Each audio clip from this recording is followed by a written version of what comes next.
네, 척추 수술을 받은 10명 중 1명 정도는 수술을 굳이 받지 않아도 됐었던 과잉 진료 사례로 조사됐습니다.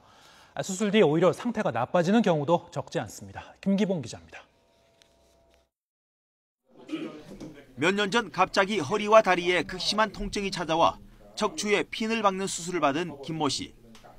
말끔히 나을 줄 알았던 기대와 달리 수술 뒤 통증은 더 심해져 4년 동안 거의 거동을 못했습니다.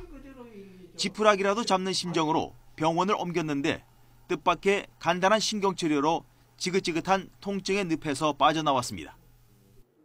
제가 혼자 일어났다니까요.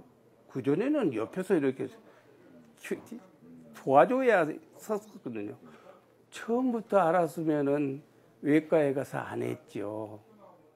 김 씨처럼 다른 방법으로 치료가 가능한데도 불필요한 허리 수술을 하는 경우가 적지 않습니다. 지난 5년간 건강보험 급여를 신청한 척추 수술 98만 건 가운데 13%인 12만 9천여 건이 심사 결과 과잉 수술로 밝혀져 급여가 삭감됐습니다. 특히 보건복지부가 지정한 척추 전문 병원에서 과잉 수술 비율이 유난히 높은 것으로 나타났습니다. 임상적으로도 그렇게 심하지도 않고 또 튀어나온 디스크도 그렇게 심한 돌출이 있어 보이지도 않았었습니다. 그래서 보통 이런 경우에는 4 내지 6주 이상의 보존적 치료를 한 후에 수술하는 게 원칙입니다. 근데 여기에 맞지가 않고 그 다음 날 수술했기에.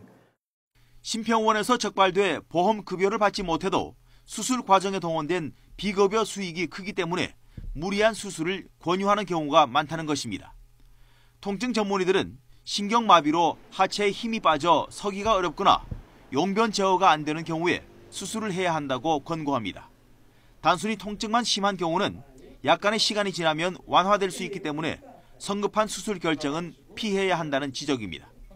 그 안에서 염증 반응이 생겨서 그 염증 반응으로 인해서 신경이 자극이 돼서 통증이 온다는 그런 여러 가지 기전을 같이 생각해 볼 수 있기 때문에 반드시 디스크 튀어나온 것과 를 없애야지만 통증이 없어진다고 꼭 말할 수는 없습니다. 하지만 무엇보다 예방이 중요하기 때문에 일단 급한 통증이 사라지면 하루 1시간 정도 평지를 꾸준히 걸어주는 것이 허리병 예방에 좋습니다. YTN 김기봉입니다.